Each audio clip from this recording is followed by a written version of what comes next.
seen the GOP influencers just with the binder on Capitol Hill running out of the White House saying, "We have something, we have something, we have something," and then they didn't have jack.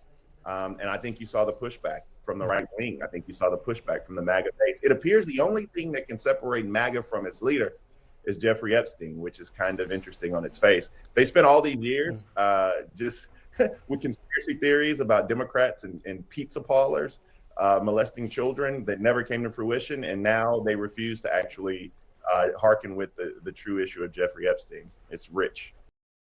In today's video, Bakari Sellers unleashes on Scott Jennings on CNN's News Central as a heated debate erupts over the Jeffrey Epstein files, government transparency, and political accountability. With a bill now passed by Congress requiring the Justice Department to release all Epstein-related documents, Bakari Sellers presses hard on whether President Donald Trump will publicly sign the legislation or quietly sidestep it. As Scott Jennings attempts to reframe the issue through partisan spin, Bakari Sellers cuts through the noise, tying the fight over transparency to broader power struggles in Washington, from DOJ credibility to Supreme Court battles over voting rights and redistricting. So let's dive in and watch how Bakari Sellers shuts down Scott Jennings on CNN's News Central.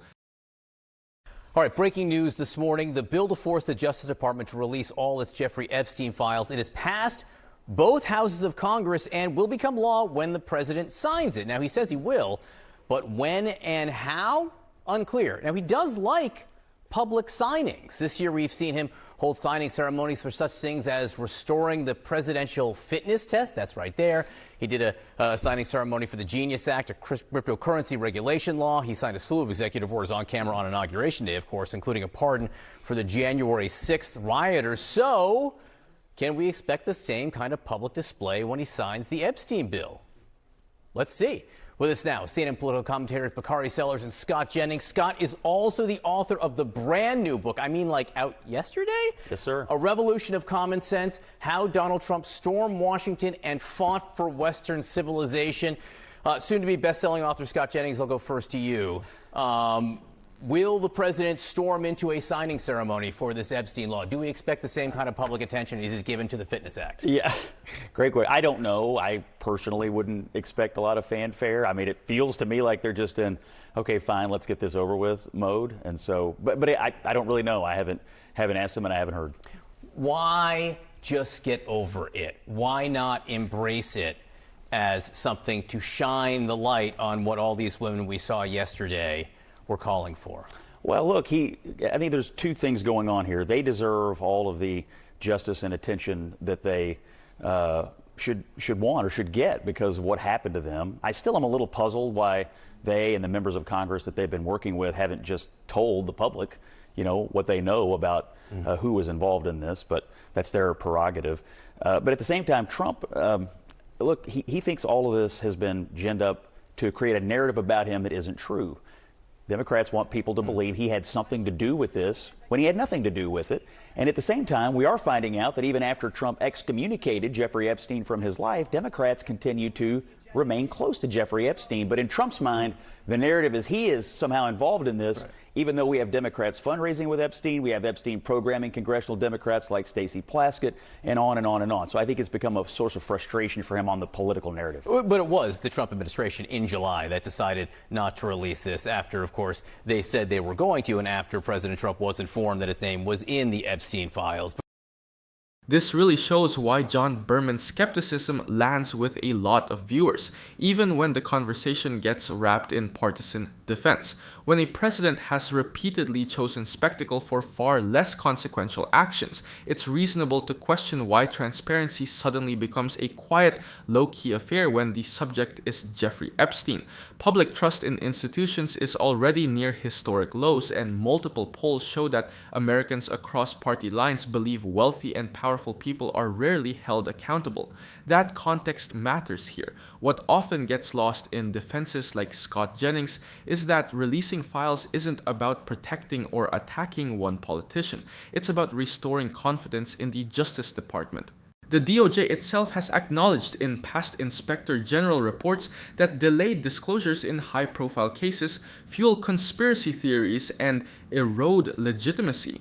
History backs this up. From Watergate to the Pentagon Papers, secrecy didn't calm public outrage. Transparency did. There's also a legal reality worth stressing. Names appearing in investigative files don't automatically imply guilt, but withholding those files guarantees suspicion. Courts have repeatedly ruled that sunlight, paired with due process, is the safest path in politically sensitive cases. That's especially true when victims have publicly asked for clarity and accountability, not partisan framing.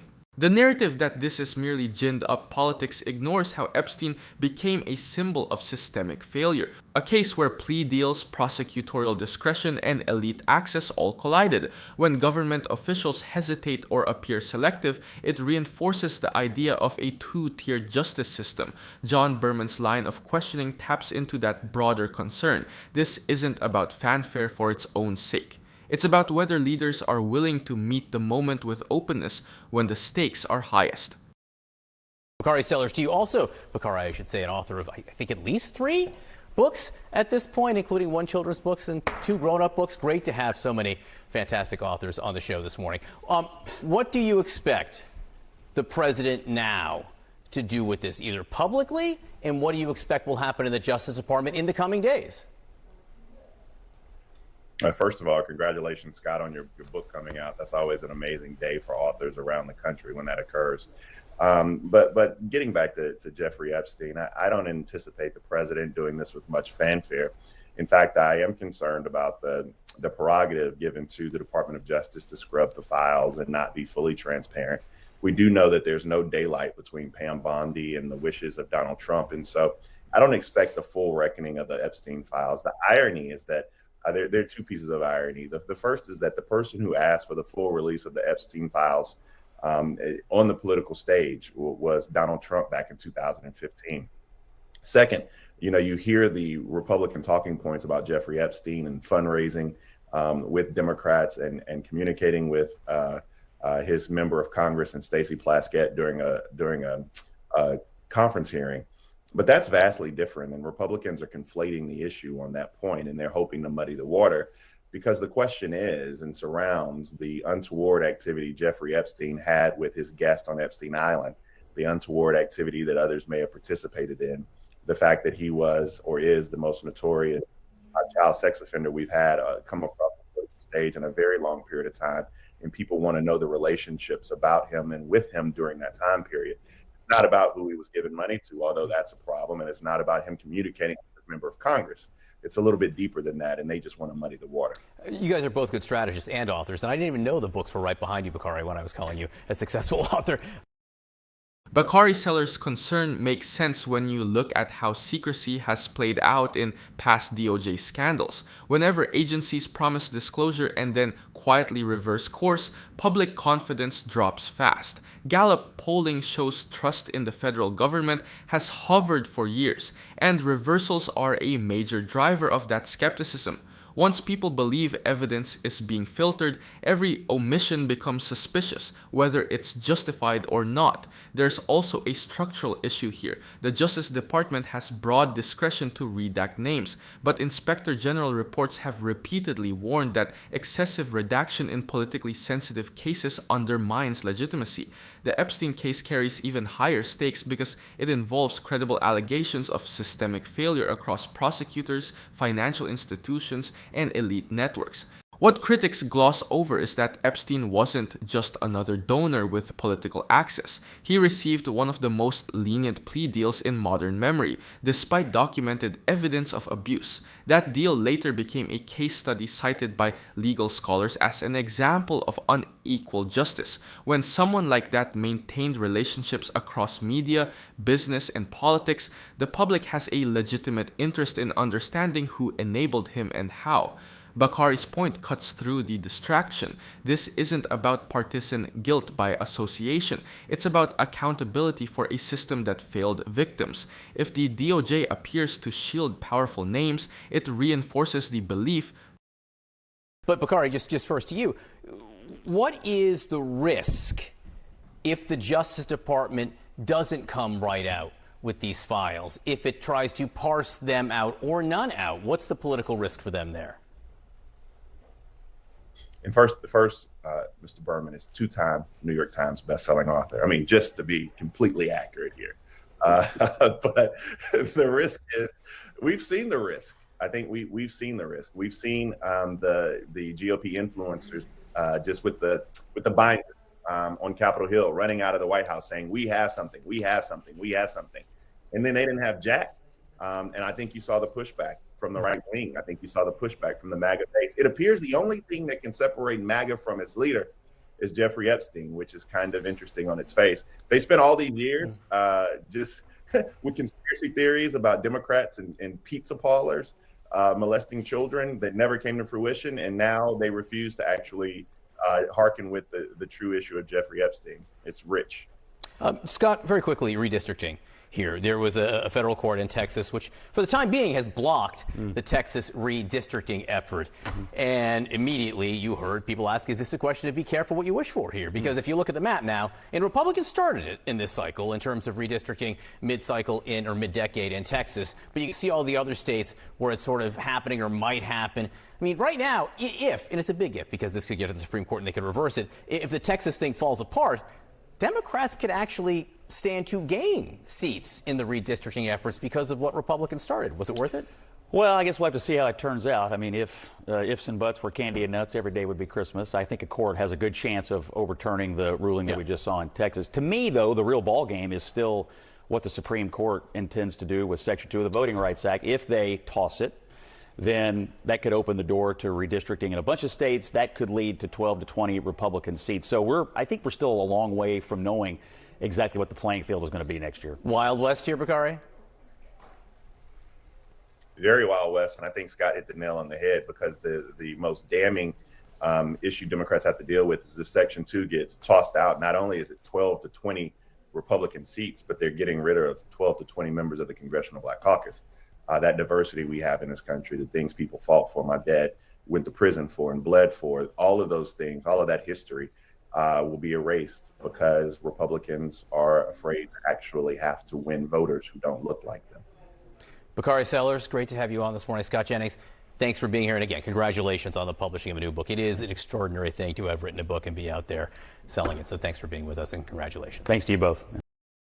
What Bakari Sellers is getting at hits a real nerve because history backs him up. When governments promise transparency and then drip feed information, backlash is inevitable. The Mueller report, the Pentagon Papers, and even post 9/11 surveillance disclosures all show the same pattern. Partial releases fuel distrust more than silence. That's especially true when the case involves powerful people and documented institutional failure. The Epstein scandal isn't about donations or casual political contact. It's about how a serial abuser avoided accountability for decades. Federal prosecutors later admitted key evidence was ignored, and the DOJ's own watchdog confirmed extraordinary prosecutorial discretion in Epstein's plea deal.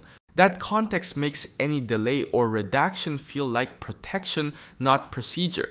Politically, this isn't just a left-right issue. Polling shows a majority of Republican voters also believe elites receive special treatment under the law. That explains why even MAGA-aligned influencers revolted when promised revelations produced nothing substantive. Transparency failures fracture coalitions. On redistricting, Bakari's warning is grounded in precedent. After Shelby County v. Holder weakened the Voting Rights Act, states moved aggressively to redraw maps, and courts later found many of them intentionally diluted minority votes. Section 2 is the last real guardrail. Legal scholars estimate gutting it would disproportionately eliminate districts represented by lawmakers of color, shrinking representation without voters ever changing their minds. That's the through line here. Power being exercised without accountability. Whether it's justice delayed or votes diluted, the damage isn't abstract. It reshapes trust, representation, and democracy itself in ways voters feel. Pause. Are you getting tired of getting half the story from biased news sources? One outlet says one thing and another says the complete opposite. How are you supposed to know what's actually true? That's where ground news comes in. It lets you compare how different media outlets, left, right, and center are covering the same story. So you can see the full picture instead of just the echo chamber. And here's the best part. Click the link in the description and get 40% off the Vantage tier, which gives you even deeper insights into media bias and political trends. Stay informed, think for yourself, and check out Ground News in the description down below.